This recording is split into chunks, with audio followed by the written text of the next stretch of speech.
반갑습니다. 상처 입은 상담사 엘로입니다. 상처가 보석이 되다. 상처 입은 상담사 엘로이. 저번 시간에는 우리가 질문에 대해서 배웠어요. 그죠? 오늘은 많이들 오해하시는 거, 상담사는 다 이렇겠지, 이렇게 하면 상담에 도움이 되겠지, 이런 마음으로 상담해야 되는 거 아니야? 뭐 이런 상담사들이 많이 하시는 착각에 대해서 몇 가지 다루려고 합니다. 상담을 하기 전에, 내담자를 만나기 전에 상담사가 갖춰야 될 어떤 태도가 있습니다. 다시 말하면 어떤 마음으로 내담자를 만났냐는 거죠. 초심 상담사는 상담이 무엇인지, 그리고 상담이 보통 일반의 대화와 어떻게 다른지, 그리고 내담자를 만날 때 자신이 알고 있던 과거 모든 지식을 버린다는 것이 어떤 것인지, 정말 내담자 중심이 무엇인지, 이것에 대해서 분명한 개념이 있어야 됩니다. 내담자를 대할 때 어떤 친절하거나 뭐 그 사람을 위한다거나 이런 개념이 아니라 상담사부터 상담이 무엇이지? 내가 지금 어떤 전문성을 내담자에게 제공하고 있는지, 왜 내가 이 자리에서 지금 영위하고 있는지에 대해서 진지한 고민이 필요하다는 거예요. 그리고 내담자에게 줄 수 있는 나의 영향력이 어디까지가 현실인지, 그리고 어디까지가 나의 한계인지도 명확하게 아셔야 된다는 겁니다. 내담자뿐만 아니라 상담사도 굉장히 비합리적인 기대를 해요. 자신의 한계를 잃어버릴 때도 많아요, 사실. 저도 그런 적이 있었고, 물론 상담은 어떤 방면에서든 내담자에게 영향을 줍니다. 그 내담자의 힘이 있기 때문에. 그렇기 때문에 내담자 당신이 알아서 하는 거야, 이건 정말 무책임한 짓이겠죠. 상담사도 상담사다워야 되고, 상담사가 제공해야 되는 전문성은 확보하셔야 된다는 겁니다. 그럼 그 전문성이 어디서 나오냐, 그리고 전문성이 아닌 것, 위험한 것, 그런 것이 무엇이냐, 이것은 어디서부터 시작하냐면 여러분들이 상담사가 왜 되려고 했는지 그 동기를 먼저 살펴보는 게 도움이 되세요. 많은 상담사들이 어떻게 해서 상담으로 오냐면 처음엔 자기 문제로 오지만 그걸 인식하시는 분들은 많지가 않아요. 되게 어떤 마음으로 오시냐면 다른 사람을 도와주고 싶은 마음으로 오세요.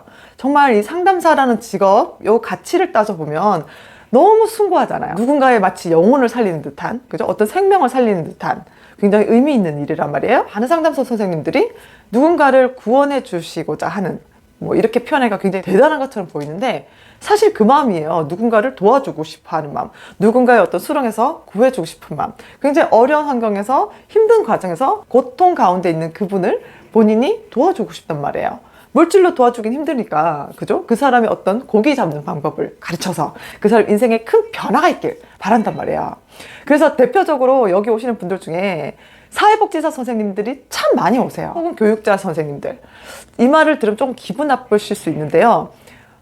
관련 유사 뭐 이렇게 전공이라 하시는데 엄밀하게 말하면 교육학도 사회복지학도 다 비전공입니다. 심리학은 심리학만의 어떤 도도함이 있어요. 도도함. 여러분들이 배우면 배울수록 느낄 거예요. 어떤 따뜻한 정말 그런 느낌이 아니라 굉장히 냉철한 과학적인 태도가 필요하다는 것을 여러분들이 상담을 배우면 배울수록 느낄 겁니다. 그렇다고 누군가를 도와주고자 하는 그 마음이 잘못됐느냐? 꼭 그렇지는 않아요. 그죠? 그 마음 자체는 굉장히 귀합니다. 하지만 여러분들이 누군가를 도와주겠다고 하는 그 마음이 사실 내담자를 만났을 때 정말 방해가 되는 경우가 굉장히 많아요. 특히 사회복지사 선생님들이 사회복지를 하시다가 상담을 전공하시는 이유는 그분들에게 계속 물질적인 어떤 환경적인 것을 지원을 하다가 한계를 많이 경험한다는 거예요. 그래서 정말 이거는 어떤 환경, 그 사람들에게 물질이나 이런 걸 지지해 주는 것이 아니라 본인의 어떤 마음이나, 그죠? 그 어려운 사람들이 정말 자기 삶을 개척할 수 있는 힘을 도와야 되는, 그것이 본질이라는 것을 알기 때문에 여기로 오시는 거거든요. 그런데 그 도와주고자 하는 마음이 정작 상담에서는 그 사람을 진지하게 알아가는데 굉장히 방해가 됩니다. 먼저 도와주고 싶은 마음이 강하다 보니까 내담자가 요구를 하지 않았는데도 불구하고 상담사가 의뢰, 자기 역동에 내담자를 돕게 된다는 거죠. 그렇게 되면 내담자의 어떤 무의식적 갈등, 양가 감정, 뭐 한편으로는 말하지 못한 어떤 죄책감 등은 말하지 못하게 돼요. 결국 상담을 통해서 또 복지를 하게 되는 그런 경우가 많게 됩니다. 물론 청소년 상담이나 아동 상담일 경우에 굉장히 유익해요. 그럼에도 불구하고 그 아이들도 자기 실현의 욕구에 따라서 그 아이의, 그 청소년 아이들의 내면에 자기가 어떤 하고 싶은 주도성이 있단 말이에요. 그래서 예를 들면 자기가 어떤 친구 문제나 혹은 부모 간의 문제나 환경에 대한 문제에 부딪혔단 말이죠. 근데 상담사 선생님이 그걸 듣고 빨리 해결해 주고 싶은 마음에 진짜 환경을 이분이 직접 개입을 하시는 거예요. 누구랑 싸웠어. 그러면 그 상담사 선생님 그 싸운 친구를 불러가지고 막 둘이 집단 상담 명분으로 화해하게 만들고, 이런 경우가 사실 빈번합니다. 학교 상담에서는. 그렇기 때문에 상담사는 항상 상담사여야만 된다. 상담사는 복지사가 아니다. 상담사는 교육자가 아니다. 상담사는 상담사이다. 그럼 상담사가 뭐냐? 상담사는 어떤 마인드로 상담을 해야 되느냐? 더 집중하셔야겠죠. 때로는 이렇게 상담사에 도와주고자 한 마음이 어쩌면 이 아이를 위한 것, 그러니까 내담자를 위한 것이 아니라 자신의 욕구일 수도 있어요. 심지어는 자신의 어떤 카타르시스나 자신의 어떤 소망이 내담자로 하여금 이루어지는 그런 역동일 수도 있습니다. 때로는 내담자를 도와주고 싶어하는 그 마음도 억제해야 될 때가 있거든요. 그래서 자칫 상담사가 상담실에서 내담자로 하여금 자신의 욕구를 충족시킬 수 있는 위험한 경우도 생길 수 있으니까요. 그 도와주고 싶은 마음, 그 마음에 대해서 여러분들은 진지하게 고민해 보시기 바랍니다. 다음으로 우리 상담사에 대한 어떤 그 날카로움 얘기할 때, 그죠? 어떻게 상담사가 저렇게 얘기를 할 수 있지? 어떻게 저렇게 매서운 말을 할 수 있지? 이런 경우 혹시 저한테서 좀 관찰을 할 때가 있으실 거예요. 상담사라고 하면 많이 오해하는 두 번째 부분이 항상 이 사람 지지해줘야 되고 항상 이 사람 편해야 되고 항상 이 사람을 칭찬해줘야 된다. 이런 생각이에요. 절대 그렇지 않습니다. 절대 그렇지 않아요. 내담자가 원하는 공감은 그런 무조건적인 지지가 아니에요. 때론 내담자가 그 지지가 도움이 안 된다면 지지해야 되는 그 욕구를 스스로 그거를 통제해야 될 때도 있어요. 격려와 지지는요, 무턱대고 이 내담자를 그냥 사랑한다는 착각 속에 그런 마음으로 하는 게 아니라 상담 중에서도 이 사람이 정말 현실적으로 지지를 받고 현실적으로 칭찬을 받을 만 했는지에 근거를 두고 지지를 하고 칭찬을 해야 되는 겁니다. 만약에 상담사가 계속해서 자애로운 모습만 드러낸다면 내담자는 상담사 앞에서 항상 천사 같은 역할을 해야 돼요. 내담자는 그 천사 같은 선생님 앞에선 자신의 악한 모습을 드러낼 수가 없습니다. 그 선생님 너무 나한테 친절하기 때문에 내담자도 그 상담사에게 상처를 줘서는 안 돼요. 그러면 자신의 힘든 얘기, 자기 자신이 부정하고 싶은 어떤 악한 모습, 분노에 찬 모습, 누군가를 원망하는 모습을 보여주기보다는 상담사가 좋아할 만한, 상담사가 기뻐할 만한 이슈를 갖고 올 수가 있어요. 참 역동이란 것이 쉽지가 않죠. 그죠? 더 나아가서 그 상담사에게 지지받고 칭찬받는 것이 너무 좋아서 이 내담자의 자발성이 발달되지 않을 수도 있습니다. 계속 상담사한테 의존하려고 하는 거죠. 상담사에게 의존하는 것은 초기에는 있을 수 있습니다. 그러나 내담자는 결국 자신의 힘으로 밖에 나가서 자신이 개척해 나가야 돼요. 그리고 내담자가 성장을 한다면 그런 상담사로부터 독립하고 싶어지는 욕구가 있을 거예요. 하지만 그렇게 친절한 상담사를 어떻게 할 수 있을까요? 내담자가 이별이나 불만을 얘기할 수 있을까요? 네, 이 또한 상담사가 내담자를 통해서 자신의 욕구를 채울 수 있는 어떤 좋은 사람이 되고자 하는 그 욕구를 내담자로 하여금 채우는 잘못된 역동으로 들어갈 수 있어요.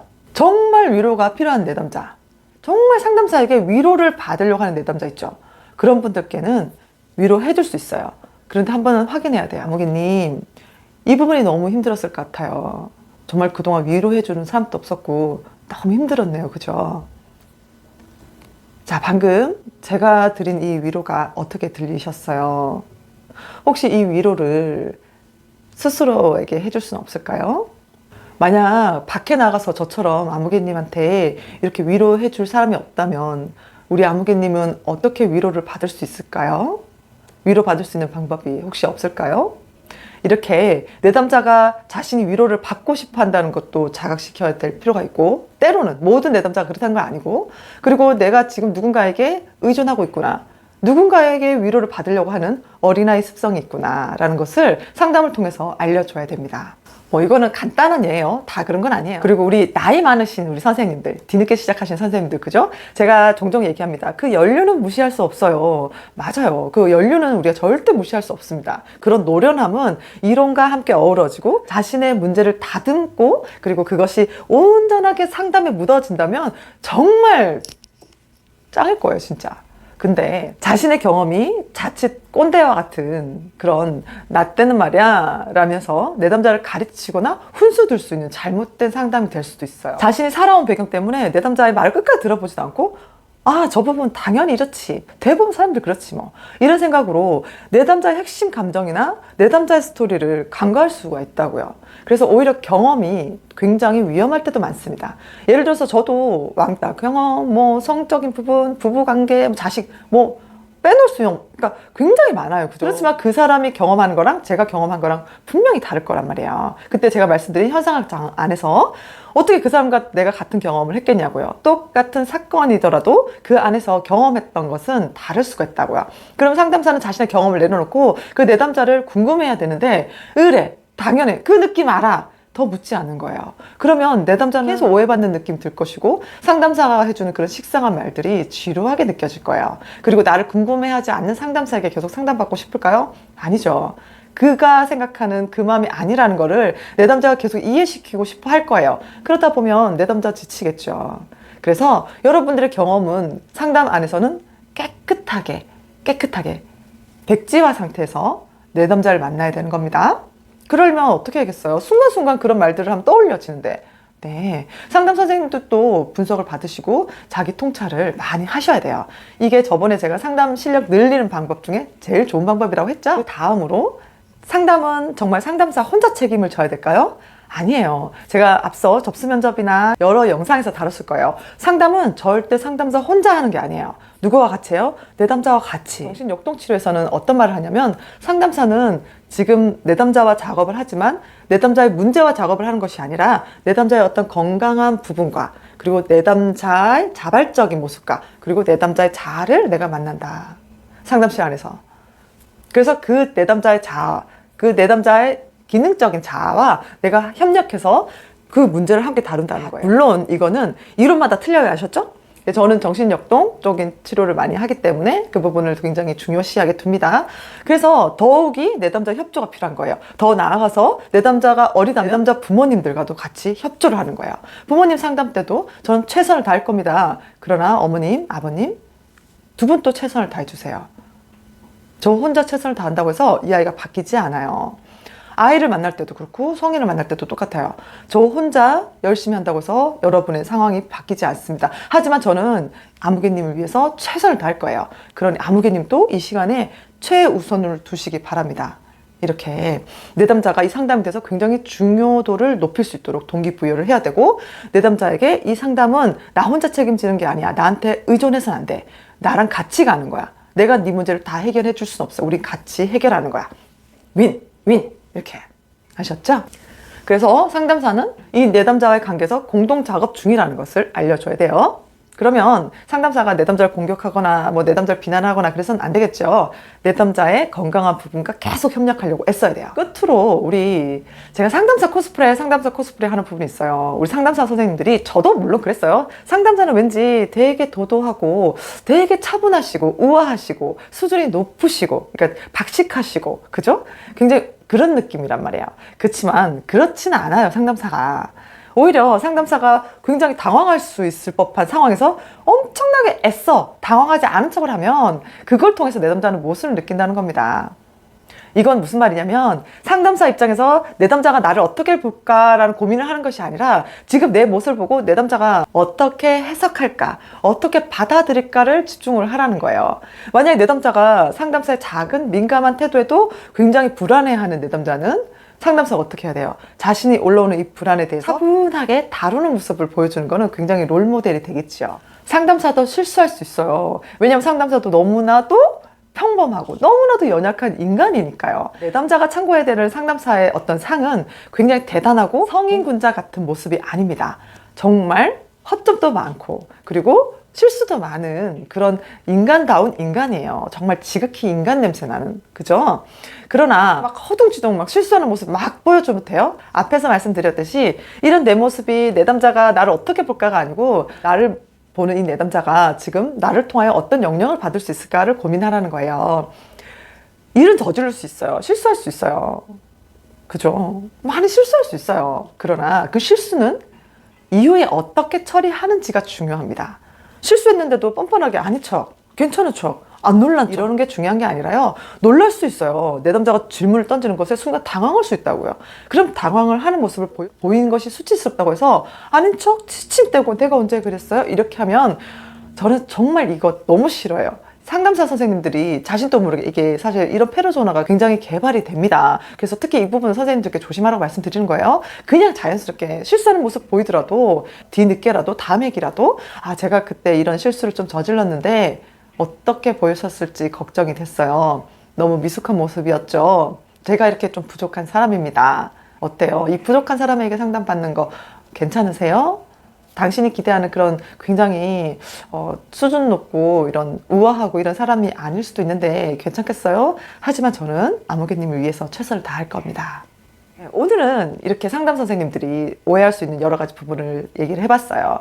도움이 되셨으면 좋겠어요. 그러니까 나이가 많은 친구들, 아직 미숙한 우리 어린 친구들, 상담사가 되기 위해서 준비해야 될 게 좀 많죠? 지금 당장 하려고 하지 않으셔도 됩니다. 천천히 시간이 가면서 여러분들이 체득화하면 되세요. 처음에 어떻게 실수를 안 하겠어요? 이런 실수했기 때문에 더 나는 강해져서 더 잘해야 돼. 이게 아니라 실수를 할 수 있는 인간이구나, 내가.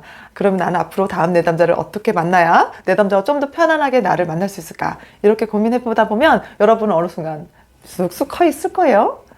처음부터 뭐 잘하는 사람이 어디 있겠어요. 프로이트도 얼마나 많이 말아먹었는데. 그래요. 오늘은 여기까지 하고 우리 다음 시간에 또 만날게요. 이후의 내용은 접수 면접에 관련된 내용이거든요. 이거는 제가 옆편으로 올려놓은 영상이 있어요. 그죠? 그렇기 때문에 그걸 좀 참고하시면 될 것 같고 이제 진도는 확확 나갈게요. 아셨죠? 그러면 우리 신국님들 전문가가 될 때까지 우리 함께 내담자를 위해서 내담자에게 필요한 내담자에게 도움되는 상담사가 되기 위해서 포기하지 말고 끝까지 노력해야 하셨죠? 포기란 그만하는 사람의 것이랍니다. 계속 하기만 하면 돼요, 우리는. 그래요. 우리 신국님들 오늘도 힘내세요. 빠이빠이.